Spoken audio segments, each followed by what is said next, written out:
Hello everyone, welcome to knowledge of law.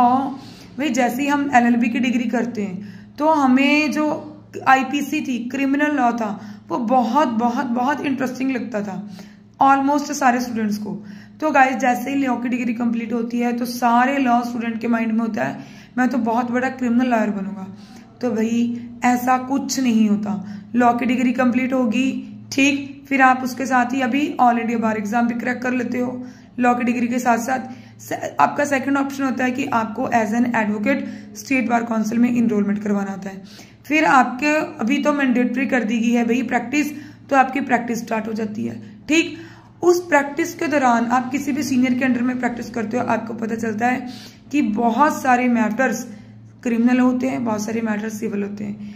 जो आसपास के आपके रिश्तेदार होते हैं, लोग होते हैं, वो आपको क्या सोचते हैं, कई बार वो पूछते हैं कि भाई आप सिविल लॉयर हो या क्रिमिनल लॉयर हो, आप कौन सा काम करते हो, सिविल काम करते हो, क्रिमिनल काम करते हो। ऐसा कुछ नहीं होता।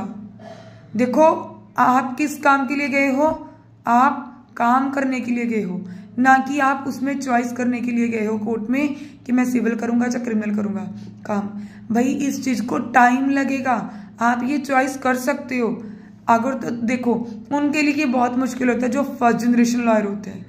ठीक, जो सेकंड जनरेशन लॉयर होते हैं उनके लिए थोड़ा सा इजी होता है, जो फर्स्ट जनरेशन लॉयर होते हैं उनके लिए थोड़ा सा टफ होता है, क्योंकि सेकंड जनरेशन लॉयर को अपना जो सोसाइटी में नेटवर्क बनाना पड़ता है। ठीक, उससे क्या होता है कि आपके पास कोई भी क्लाइंट, वो आपके पास जस्ट उसे ये पता है, लोगों को क्या पता होता है, रिश्तेदारों को क्या पता होता है कि भाई हमारा ये भाई बंधु क्या है, एडवोकेट है, वकील है। उस वे से वो आपके पास कोई भी प्रॉब्लम लेके आते हैं, चाहे वो क्रिमिनल हो, चाहे वो प्रॉपर्टी को रिलेटेड हो, चाहे वो मैट्रिमोनियल हो। उनको ये नहीं पता होता कि आप किस ज्यादा मोस्ट केसेस को देखते हो, सिविल को या फिर क्रिमिनल को। इसलिए भाई आपको ऐसा कुछ नहीं सोचना। स्टार्टिंग में, बिगनिंग टाइम में आपके पास जो काम आता है उस काम को पकड़ो एंड करो।